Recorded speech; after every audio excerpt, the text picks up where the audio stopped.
Hi, ഞാൻ ഇന്ന് chicken കൊണ്ട് ഒരു വെറൈറ്റി ആയിട്ട് ഒരു കറിയാണ് കാണിക്കുന്നത്. നല്ല ടേസ്റ്റാണ് ഈ കറി. ഇതുപോലെ ഒന്ന് ട്രൈ ചെയ്ത് നോക്കുക. എല്ലാവരും ഇഷ്ടമാവുന്നെങ്കിൽ നിങ്ങൾ ഒന്ന് സബും ലൈക്കും കമൻറ്റും തരാനൊന്നും മറക്കരുത് കേട്ടോ. അതിനായി 1 കിലോ ചിക്കനാണ് ഞാൻ ഇവിടെ എടുത്തിരിക്കുന്നത്. അത് നല്ലോണം വാഷ് ചെയ്തതിന് ശേഷം അതിൽ ഒരു 2 സ്പൂൺ കോൺഫ്ലോറും പിന്നെ വന്നിട്ട് ആവശ്യത്തിന് ഉപ്പ്, 1/2 ടീസ്പൂൺ മഞ്ഞൾപ്പൊടി, 1 ടീസ്പൂൺ മുളക് പൊടി, ഇത്രയും ഇട്ട് നല്ലോണം ഒന്ന് നമുക്ക് ഇളക്കി വയ്ക്കാം. ഒരു 10 മിനിറ്റ് നമുക്കതൊന്ന് മാരിനേഷന് വേണ്ടി വയ്ക്കാം. എന്നിട്ട് നമുക്ക് അത് എണ്ണയിലൊന്ന് ഫ്രൈ ചെയ്തെടുക്കണം.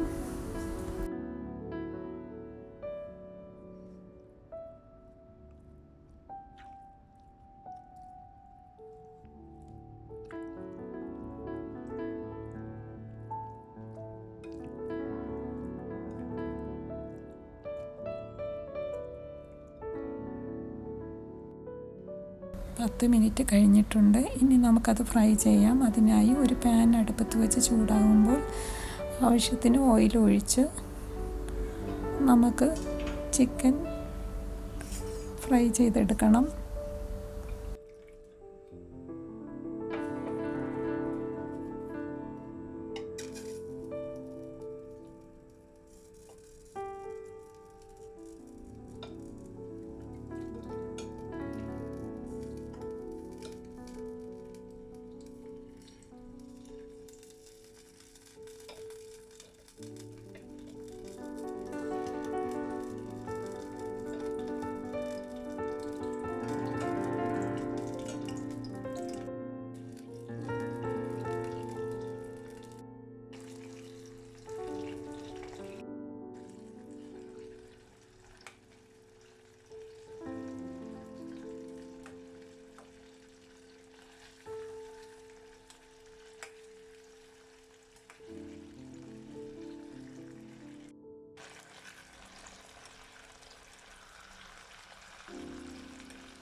ഇതൊന്ന് 90% ഫ്രൈ ചെയ്തെടുക്കണം.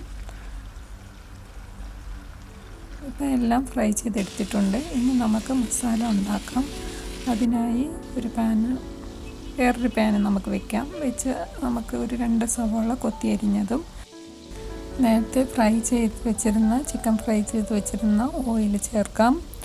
അതും ചേർത്ത് നമുക്കൊന്ന് ഉപ്പ് ഇട്ട് ഇളക്കിയതിന് ശേഷം ഒന്ന് അടച്ചു വെച്ച് വേവിക്കാം.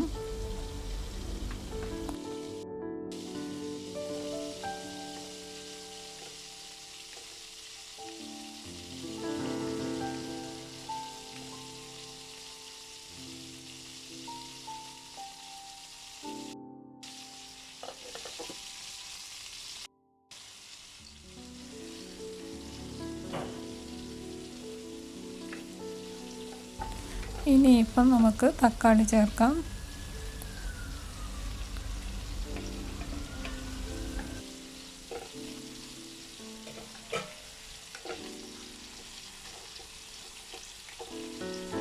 തക്കാളി ഒന്ന് വേവുന്നതിനായി നമുക്ക് അടച്ചു വെച്ച് തന്നെ ഒരു 5 മിനിറ്റ് വേവിക്കാം.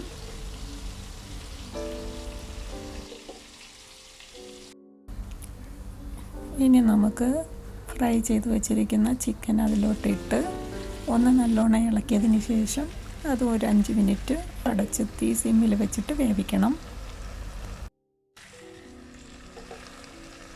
അപ്പം മസാല ചേർക്കലാണ്. അതിനായി നമുക്കൊന്ന് മൂടി മാറ്റിയതിന് ശേഷം ഒന്നുകൂടെ ഇളക്കി കൊടുക്കാം. ഇളക്കി കൊടുത്തതിന് ശേഷം 1 സ്പൂൺ മുളക് പൊടി, 1 സ്പൂൺ പെരുംജീരകം പൊടി, പിന്നെ 1 ടീസ്പൂൺ ഗരം മസാല, ആവശ്യത്തിന് ഉപ്പ്, ഇത്രയും ഇട്ട് ഒന്ന് ഇളക്കിയതിന് ശേഷം 1 സ്പൂൺ സോയാ സോസ് കൂടെ ചേർക്കണം. എല്ലാം കൂടെ ഒന്ന് നന്നായിട്ട് ഒന്ന് ഇളക്കിയിട്ട് നമുക്ക് അടച്ചു വെച്ച് 5 മിനിറ്റ് വേവിക്കാം.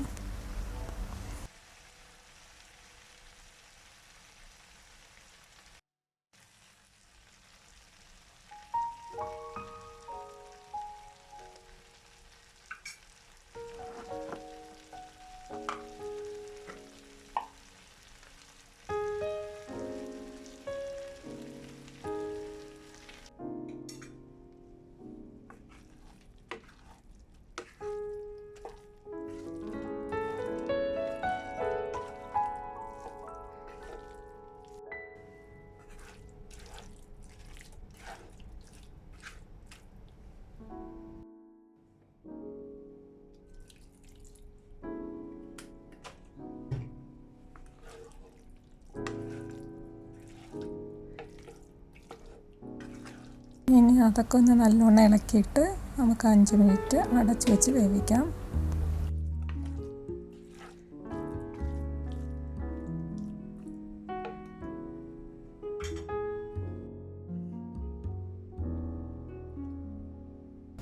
ഇപ്പം അതിൻ്റെ മണമൊക്കെ പോയിട്ട് നല്ല സെറ്റായി വന്നിട്ടുണ്ട്.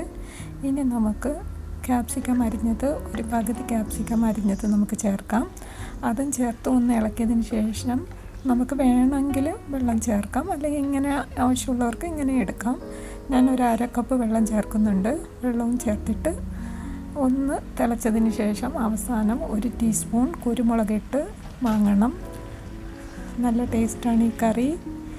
ഇതുപോലെ ട്രൈ ചെയ്തിട്ടില്ലെങ്കിൽ ഒന്ന് ചെയ്ത് നോക്കുക. ഇഷ്ടമാവുന്നെങ്കിൽ സബും ലൈക്കും കമൻറ്റും തരാനൊന്നും മറക്കരുത്. Thanks for watching.